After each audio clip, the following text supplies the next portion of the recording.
जैसे भी मैं बात कर रही थी अबाउट एक्सपेरिमेंटिंग, तो टिंकर्स का मतलब ही यही होता है to experiment, to try out new things, tinker करना चीज़ों के साथ, जोड़ तोड़ करना, नए आइडियाज़ को कुछ क्रिएट करना. You don't have to be good at it, you just need to do something. कि वो आपने इंस्पिरेशन टिंकर बेल से ले लिया है. Tinker Bell. So Tinker Bell obviously बच्चों के साथ cartoon. Tinker Bell is one of my favourite characters, क्योंकि टिंकर्स का जो ट्राइब है, वो जो टिंकरर्स का जो ट्राइब है, what do they do? They find these disparate objects जिनका कोई एज सच कोई रोल नहीं होता, कोई काम नहीं होता, बड़ा कोई कचरा ढूंढते हैं वो, and they put things together and they make something new, something that is very क्या कहते हैं, यूजफुल.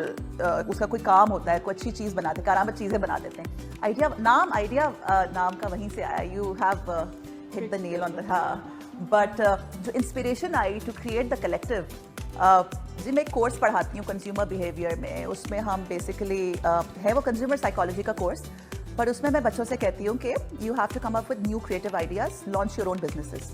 असल में वो एंटरप्रेन्योरशिप के कोर्स के साथ ओवरलैप कर रहा है. बट मेरे हिसाब से the only way you can understand consumer psychology is to actually interact with people. You have to go through the whole process to understand how people think. ना, मैं किताबों से नहीं पढ़ा सकती हूँ आपको human psychology. You have to interact with human beings. अब वो एक कोर्स में ऑफर करती हूँ, उसमें क्रिएटिव ऑब्वियसली प्रोडक्ट्स बनते हैं, वो हर साल होता है कॉलेज में. मैंने कहा कि यार जब कोविड आया, सब घर बैठ गए, मेरा प्रोजेक्ट बंद हो गया, because there was no sales, there was no मेला, देयर वाज नथिंग. वहाँ से फिर मैंने सोचा कि इसको अगर मैं 14 ग्रुप्स के लिए या अपने स्टूडेंट्स के लिए करी हूँ, तो why can't I promote creative entrepreneurship या दिस माइंडसेट और being able to create something new amongst everybody, open it to everybody. वहाँ से फिर जी मैंने ये ऑनलाइन इंस्टाग्राम पेज बनाया. आर्ट एंड पहले क्रिएटिव एंटरप्रेन्योरशिप के माइंडसेट से बना था, पर जब इंस्टाग्राम पे गए तो देखा कि बड़े आर्टिस्ट हैं उस पर जो अपना काम प्रमोट कर रहे हैं. A lot of young people who don't know how to promote. अब मेरा मार्केटिंग का बैकग्राउंड है, it's not very difficult for me to just help somebody. ये एक्चुअली हम लोगों का शेड एक यहाँ पे मैं और लारी आके जो है ना एक जगह कॉन्फ्लुएंस हमारी यहाँ पे है कि it's so easy to help people. इसमें कोई रॉकेट साइंस भी नहीं है, ना कोई इतना वक्त लगता है. हमने एक पेज बनाया इंस्टाग्राम पे. मेरी teaching assistant TA, she was already working for me. मैंने उसको कहा कि बेटा मैं तुम्हें थोड़े से पैसे दूंगी, आप ये पेज चलाओ. सिंपल सी बात थी. ओपन कॉल डालते थे कि जिसने भी अपना काम प्रमोट कराना है, हमारे पास एक पेज है, send us your work, we have the writers, we have the social media managers, we have everything. These kids are already doing it. कोई कार्य खैर करते तो क्या नुकसान है इसमें? We have the time as well. बैठे हुए कोविड में फजूल हम सब फारिग बैठे हुए थे. वहाँ से शुरू हुआ, started promoting people for free. Pro bono था, लोग समझ नहीं आता था लोगों को कि इसमें क्या है, do you want give Awez, PR package चाहिए आपको. हमने कहा नहीं भाई, 100% गुडविल. तो पहले तो लोगों को समझ नहीं आ रहा कि कोई ऐसे कर भी सकता है किसी के लिए. बट जब आप नेकी करते हो तो नेकी वापस आती है. जैसे लारी ने कहा, हमारा पेज ग्रो होना शुरू हो गया because that goodwill came back to us. तो पेज स्टार्टेड ग्रोइंग, हमारी ऑडियंस बढ़ना शुरू हो गई. Lots of people wanted to get promoted. करते करते कोविड खत्म हुआ, हमने कहा कि यार अब इसको ऑनलाइन से ऑन ग्राउंड ले जाते हैं. इसी तरह से आइडिया एक्सपैंड हुआ, kept experimenting with the idea. हमने अपने आप को बॉक्स में नहीं बंद किया कि यार there is only one thing that we can do. हाँ, क्रिएटिविटी और आर्ट्स के साथ हम लोग अपने आप को एसोसिएट रखा.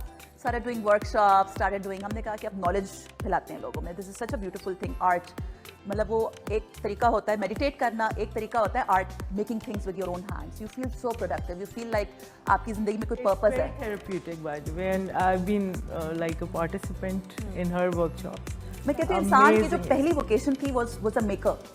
The first thing we ever did when we came into this world was to make. ना, हमने खुद टूल्स बनाए जिससे हमको आगे अपनी ज़िंदगी में इम्प्रूवमेंट्स लाने का. मतलब somebody made the axe, जिससे उनको पता चला कि अच्छे से दरख्त काट सकते हैं, हमें लकड़ी मिल सकती है. आती हैं आप लोगों से?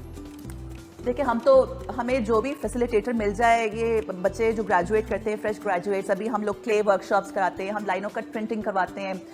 लाइनो cut printing is amazing because उसमें ना सिर्फ फिजिकल एनर्जी लगती है, बल्कि आपकी क्रिएटिविटी, लोगों को एहसास होता है कि यार I am actually good at this. Like somebody was never dabbled with art, वो आता है वर्कशॉप में, वो इतना मास्टरपीस प्रोड्यूस करके जाता है कि खुद लोग हैरान हो जाते हैं. दैट फीलिंग ऑफ अचीवमेंट बड़ी खूबसूरत होती है ना, इंसान को बड़ा अच्छा लगता है. हम लोग क्ले लाइनो कट के अलावा अभी ऑयल पेंटिंग वर्कशॉप हमने कराई. बड़ी ज़बरदस्त डाइवर्स मार्केट आई, लोग आए उसमें. अभी हम एक कॉन्सेप्ट है ह्यूमन लाइब्रेरी का, if you must have heard, Facebook पे भी काफ़ी इसके बारे में. उसकी एक थोड़ी सी मॉडिफाइड फॉर्म हम कराते हैं यहाँ लाहौर में. बहुत खूबसूरत लोग, उसमें बहुत लोग आते हैं, काफ़ी कथारसिस होता है. Two completely unrelated people, strangers, get to talk to each other, they get to read each other like a book. एक दूसरे की लाइफ स्टोरीज, उसमें बड़ी दोस्तियाँ भी होती हैं, लाइक माइंडेड लोग मिलते हैं. अभी हमने बड़ी रिसेंटली एक लेटर राइटिंग रीडिंग इवेंट करवाया था, जिसमें you could write anonymous letters to anybody in the world and you would put them in a box. there will be a crowd जो कि बाकी लोग जिन्होंने letters लिखे होंगे, and other people will read your letters. Nobody would know it's your letter. So आपका catharsis हो जाएगा from the safety of anonymity. So इतना अच्छा इवेंट उसके बाद इतनी पॉजिटिव फीडबैक आई कि we ये could बहुत let it अच्छा है out. बिकॉज एक्चुअली मैंने एक जगह देखा कि एक मुल्क में तो ऐसे होता है कि एक लाइब्रेरी है जिसपे एक बंदे का काम सिर्फ ये होता है कि वो आपको 2 घंटे सिर्फ सुनता जाए, no comments, no obvious judgemental भी नहीं होगा. तो ये भी एक बहुत थेरेपी होती बहुत है. therapy Indeed, है. you are आपका very वजन right in that. It's like it lightens you. Exactly. Generation है, शायद हम इनको जेन जी में बड़ी हम कहते हैं कि बड़ी खराबियां भी हैं, नहीं है. बट स्पिरिट ऑफ सर्विस बहुत स्पिरिट ऑफ सर्विस है. They want to do things. Tinkers is majority हमारे इवेंट्स, अभी हमारे 2 फंड रेजर्स हुए हैं, बच्चों ने रन किए हैं, स्टूडेंट्स ने रन किए हैं. They didn't ask a Penney for it. सब वॉलंटियर हैं, खुशी से आते हैं, आगे बढ़ के काम करते हैं. जितने भी टिंकर्स के इवेंट्स हुए, एक हमारा ओपन माइक हुआ था, फंड रेजर था, एक हमारा भी जो लेटर राइटिंग में आपको बता रही थी, ये हमने एक बुक स्टोर के साथ कोलैबोरेशन में किया था, वो भी हमारा फंड रेजर था.